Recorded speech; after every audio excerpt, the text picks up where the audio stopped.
Hello દોસ્તો, I hope કે તમે ગમે ત્યાંથી મને જોઈ રહ્યા છો તમે મજામાં હશો.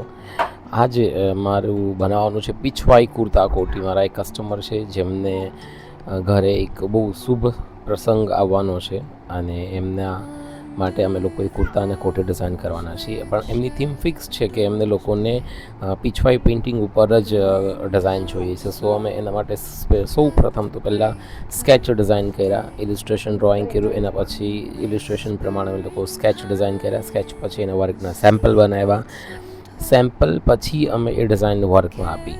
પણ એ લોકોની એક રિક્વાયરમેન્ટ એવી પણ હતી કે એમને કુર્તો એવો જોઈએ છે કે જે પછી એ લોકો નવરાત્રિમાં અથવા તો કોઈ પૂજા વિધિમાં પણ પહેરી શકે અને એ જ કુર્તો એ જેકેટ સાથે પણ વેર કરી શકે. સો અમે એકદમ ડિસન્ટ અને બજેટ ફ્રેન્ડલી કુર્તો બનાવ્યો છે, જે તમે જોઈ શકો છો.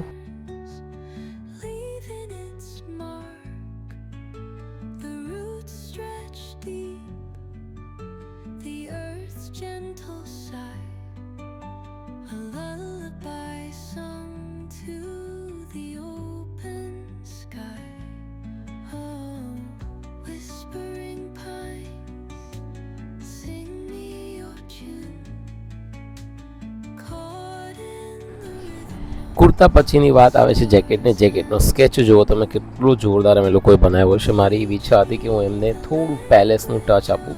પીછવાઈમાં આવા પેલેસ પણ ઇન્ક્લુડ હોય છે પેઇન્ટિંગમાં. સો મેં પેલેસ બનાવ્યા છે. એના પછી વર્ક કરવાનું સ્ટાર્ટ કર્યું છે. વર્કમાં બનતા ઘણો સમય લાગ્યો છે અને ધાર્યા કરતાં વધારે પડતું એડિટિંગ અને વધારે પડતું સેમ્પલિંગ પણ થઈ ગયું છે. પણ આફ્ટર ઓલ જે રિઝલ્ટ આવ્યું છે એ જોઈને એમ થાય કે વાવ, રિઝલ્ટ જેવું જોઈએ છે એવું મળી ગયું છે એમ. અને આ જે હેન્ડવર્ક થાય છે એ હેન્ડવર્કની પણ એક માસ્ટરી હોય છે અને અમારી પાસે સ્પેશિયલ માસ્ટર્સ હોય છે અને એમના દ્વારા જ અમે લોકો હેન્ડવર્ક કરાવીએ છીએ, જેથી કરીને રિઝલ્ટ અને ફિનિશિંગ જોરદાર આવી શકે.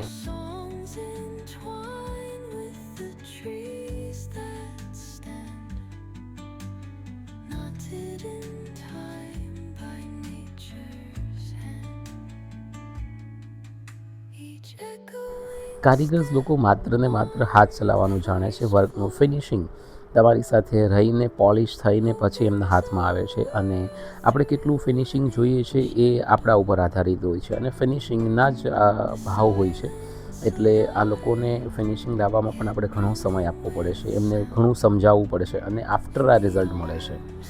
એવી જ રીતે વર્ક થયા પછી પણ સ્ટિચિંગ પણ એવા લોકો પાસે કરાવવું પડે છે જે લોકોની હાથમાં માસ્ટરી હોય છે. મેન્સના માસ્ટરી અમારી પાસે જે મોમેડિયન કારીગરો હોય છે એમના હાથમાં જ હોય છે, એટલે હું એમની પાસે જ સ્ટિચ કરાવું છું જેથી કરીને ફિનિશિંગ પ્રોપર મળે.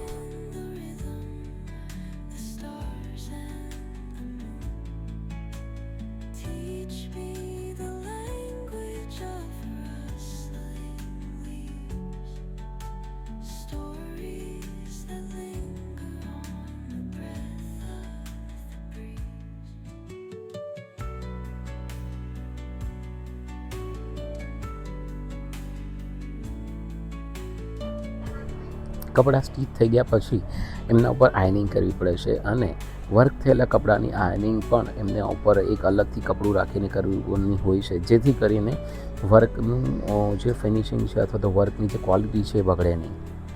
અને ફાઇનલ લુક કપડાનો ત્યારે જ આવે છે જ્યારે કમ્પ્લીટ એમના ઉપર પ્રેસ અને આયનિંગ થયેલી હોય છે.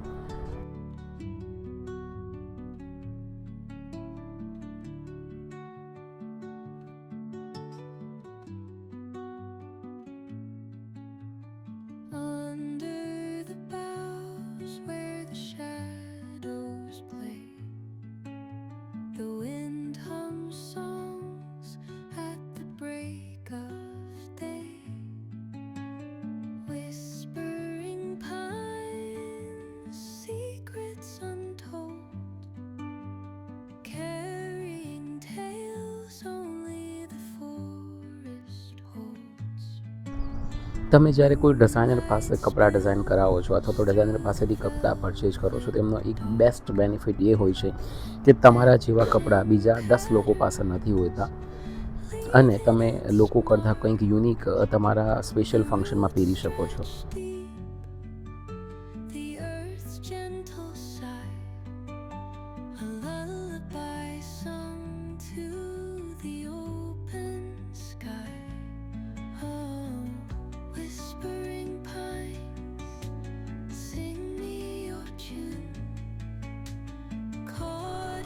અમારા કામની બારીકી જુઓ તમે. અમારા કામની અંદર એક આપણું વારસાગત વર્ક જે હોય છે એમનો તમને પડછાયો દેખાય છે, અને જાણે અજાણે તમે આપણી સંસ્કૃતિને આગળ ધપાવો છો, અને તમે આ બધા જ કારીગરોનો પ્રેમ સાથે કપડાં પહેરો છો.